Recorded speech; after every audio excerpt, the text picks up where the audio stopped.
Day 2 of micandbike, and that's my son's bus again. One thing I notice about the bus in the mornings is that often many parents get to the bus stop at the last minute, or they're actually a little late. It kind of ticks off the bus driver, and he rips into the kids. I hear him telling the kids about how inappropriate it is to be late and so on as they're getting on the bus. And these are little kids, just in the second or third grade, and he's telling them how this is poor behavior. It's really their parents to blame. And the parents, though, they just drop the kids off, and they don't even come to the bus. They're across the street in their car, and the bus driver's criticizing these kids. So it's kind of sad. I can understand how he gets frustrated.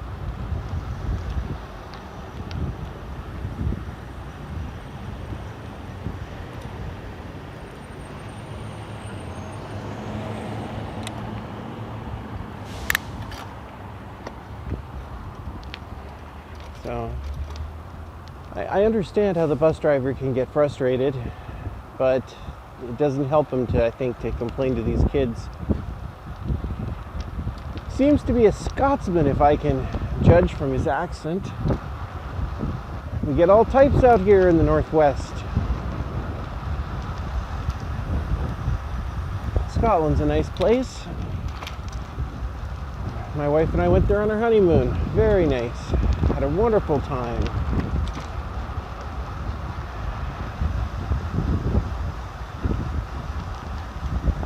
February. It was great. All the hotels were empty. We could just drive around Scotland whenever we want without reservations.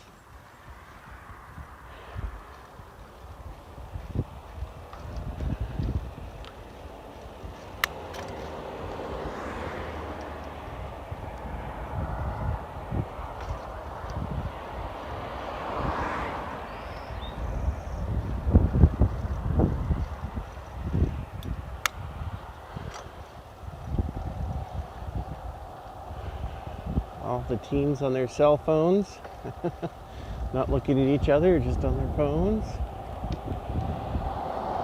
I should cast stones. I use mine a lot too.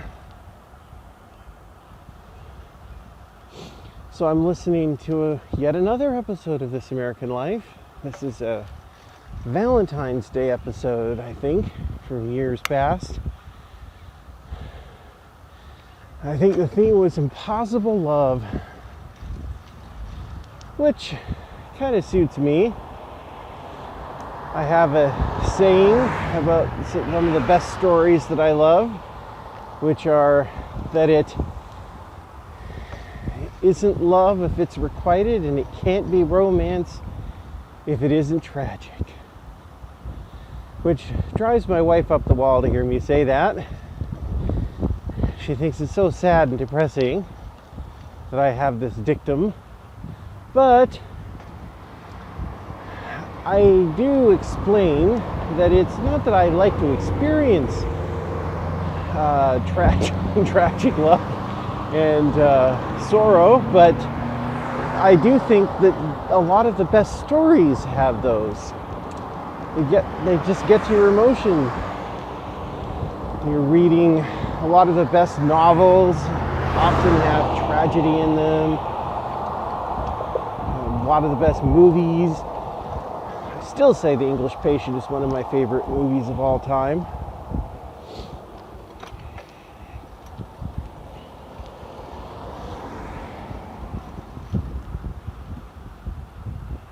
Just because I appreciate tragic art doesn't mean I want to experience tragedy in my life all the time, or ever really.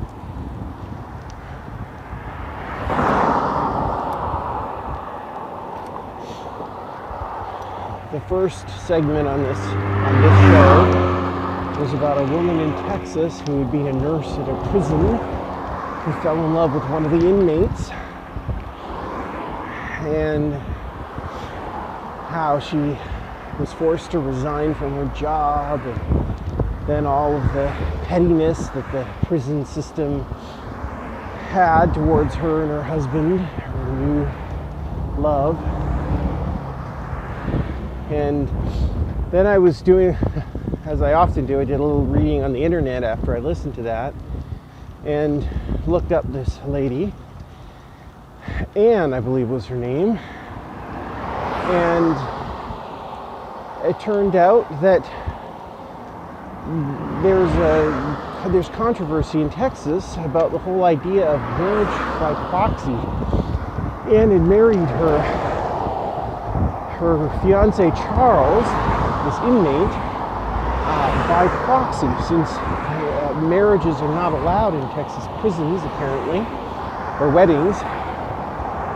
And so the only way you could do it is with affidavits that the inmate would sign, and then you get someone on the outside to stand in as a proxy for the inmate in a marriage or wedding ceremony. But the controversy is that they've recently, I guess last year, they passed a law in Texas that prohibited weddings by proxy for Texas inmates. Apparently they were concerned about some fraud that had been occurring as a result of these marriages by proxy. The consequence, however, is that no inmates in Texas can get married anymore. I was reading the articles in the Texas newspapers, and it was pretty funny.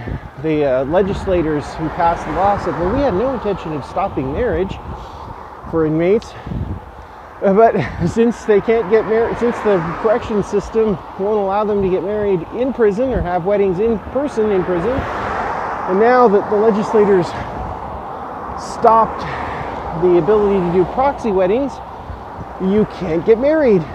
So there's a lot of finger pointing going on. The legislators saying, well, the Department of Corrections should be allowing them to have in-person weddings. And the Department of Corrections saying, well, that's not our problem, that the legislators stopped the proxy marriages. And even more interesting is that apparently the U.S. Supreme Court ruled a number of years ago that U.S. inmates have a right to get married. So all of the articles I was reading said that there's a consensus amongst legal scholars that as soon as anyone challenges this law banning weddings by proxy, that it'll be struck down by the courts. So here you go. The insanity of the political system, where we pass laws that from day one are guaranteed to be overturned by the courts. But I guess it gets us a few votes in the process. Politicians can go on the stumping grounds claiming that they took a hard line against inmates. The whole thing is hypocritical. I mean, to say that they're stopping marriages by proxy because they want to stop fraud, because some people are married, some inmates are marrying women outside for committing various kinds of insurance fraud schemes or whatever, but they don't have a problem if they get married in person. Either way, you could still commit fraud. If you can marry, if people are having sham marriages, I don't see how getting married in person is going to change it any more than if they have a paper, if they're just doing it by proxy.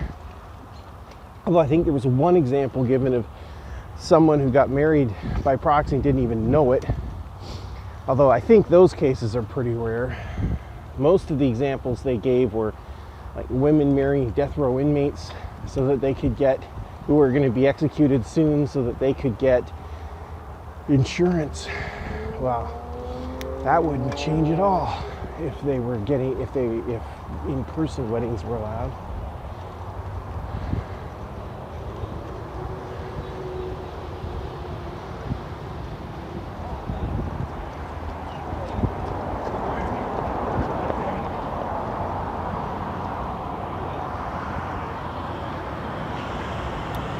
There's something screwy in Texas in their justice system, though. They keep coming up again and again, things I'm reading.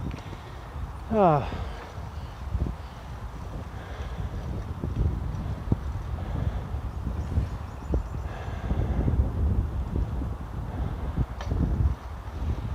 think Texas tries to have a very hard line when it comes to law and order,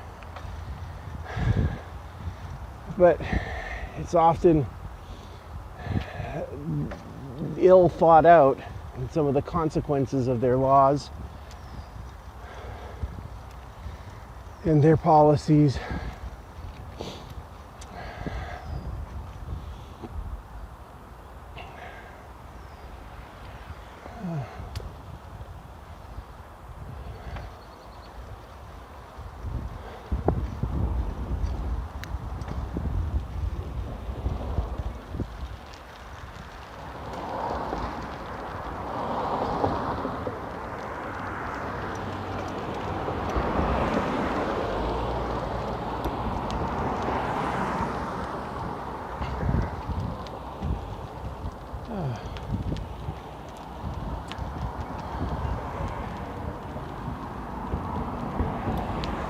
Last year, when I'd come by this corner, there were a bunch of kids waiting for a bus. Not this year. I don't know what happened. They could have changed the bus stop, I guess, location or the time. Let's try merging into the trail here. I'm always worried I'm going to hit somebody who's cycling through. Oh, there we go. Missed those guys, luckily.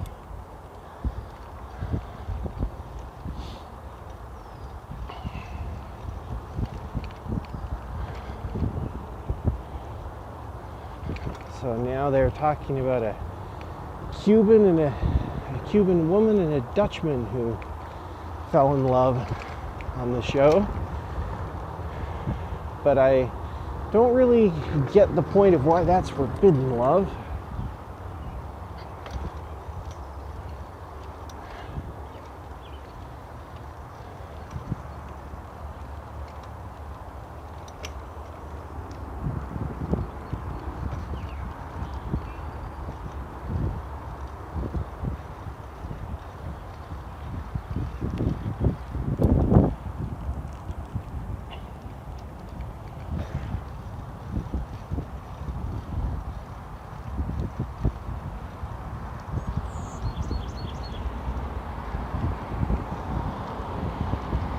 I guess Holland has restrictions on bringing in spouses from abroad.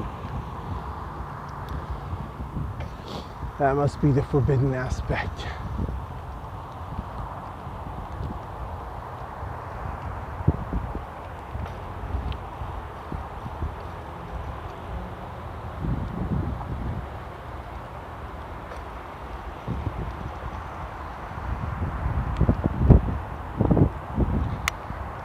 So another of my hot buttons, immigration. This Dutch official is saying how Holland has a restrictive immigration policy because there's little space and few jobs. I hate these zero-sum game arguments. If one person gets a job, it's necessarily at the expense of another.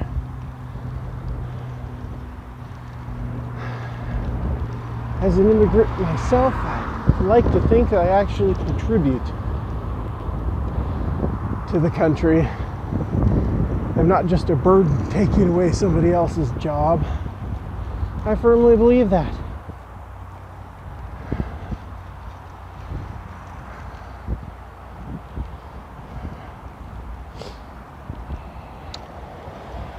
Yeah, immigration is one area where I pretty much believe in an open border policy.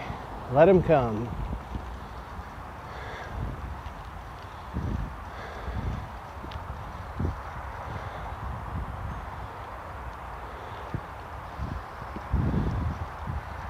I do have sympathy with the arguments that immigrants can be a tax on social services and government programs. But then I tend to think that a lot of government programs aren't needed, and maybe we could, if we didn't spend as much on those, then it wouldn't matter as much about worrying about immigrants. But even then, even if the government programs are taken into account, I've read enough articles to feel convinced enough that there's a net benefit rather than a net loss of an aggregate for the immigrants who come into the country.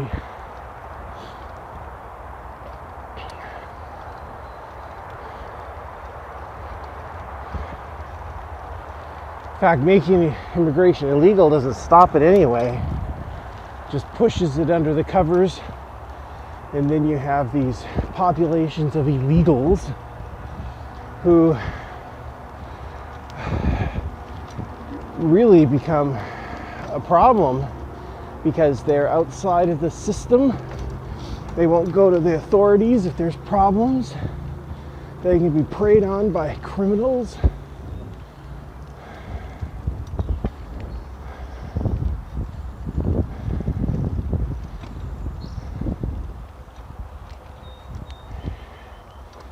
Kind of like the arguments for drug legalization.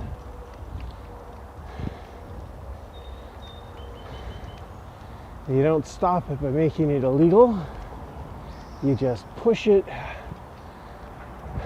into the dark, where it becomes a cancer.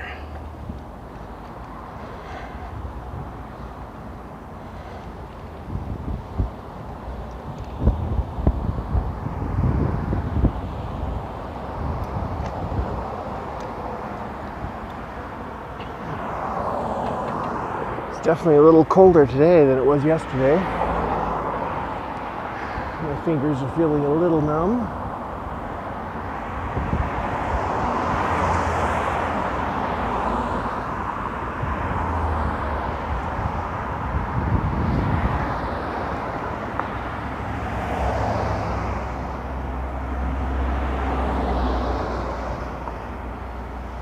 Oh, there's my light.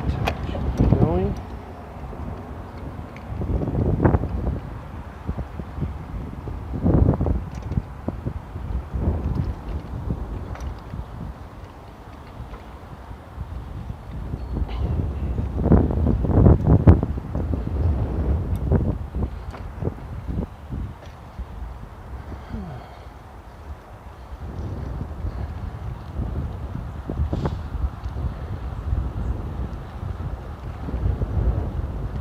Now they're talking about the Arabian Nights on the program. Never read that book.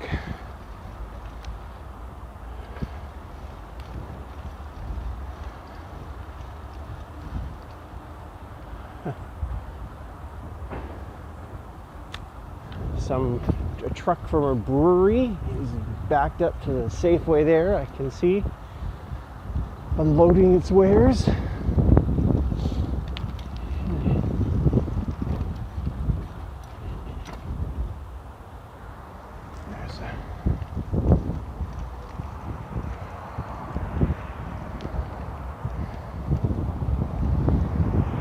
In the rainy season, this creek overflows its banks, and this little park area is usually just covered in water, and the path under the bridge is blocked too in the winter because there's water under there, and they close those gates.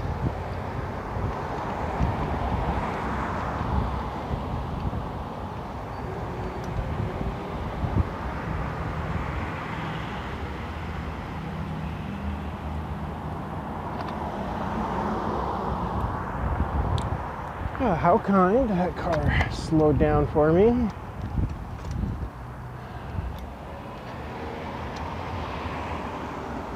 It's amazing how often cars don't stop at the crosswalk there.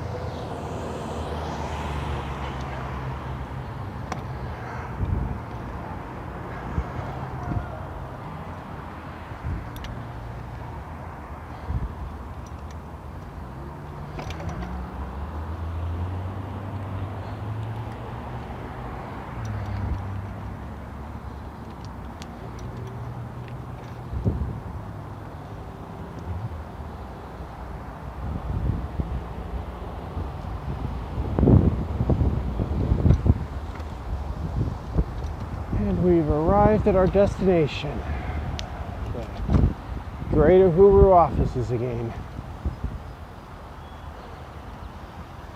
Well, thanks for joining me on day 2 of Mike and Bike.